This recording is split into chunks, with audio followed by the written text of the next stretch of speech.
Үй жағдайында шаш түсуді тоқтатудың 5 әдісі.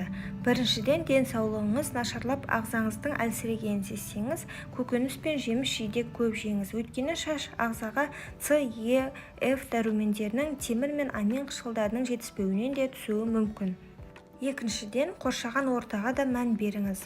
Шаш күнге күйеді, жел мен шаңды да көреді. Сондықтан шаш әлсіремес үшін аптап ыстықта бас киім киіп, шаштың ұшталған және күйген жерлерін қиғызып отыру қажет. Үшіншіден, сусабынды таңдауда мұқият болыңыз. Олардың құрамында түрлі химиялық зат пен бояудың болатыны барлығына мәлім. Сусабындар мен басқа шашқа арналған жуғыш заттар сан алуан. Оларды иісі, қоюлығы, түсі мен шаш түріне қарай таңдап алуға болады. Дегенмен тұрақты түрде бір затты пайдаланбай, оларды алмастырып отырған дұрыс. Және шашты күн сайын жуып, жиі бояған да зиян екен. Шашыңызға ақ түспесе, мүлде боямай-ақ қойыңыз. Себебі мамандардың айтуынша, бояған сайын шаштың табиғи жылтыры кетіп, ол керісінше реңін жоғалта түседі.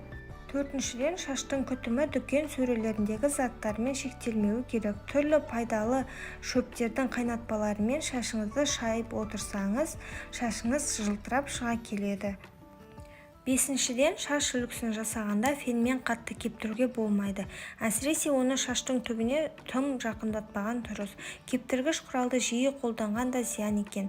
Және де кеппей тұрып шашты қатты түйіп тарамау керек. Сонымен қатар шашқа маска жасап отыруға да болады. Жұмыртқаның сарысымен, айран, майсана майы соларды шаштың түбіне жақса, шаш өзінің түсін жоғалтпай жылтырап, әдемі болып өседі.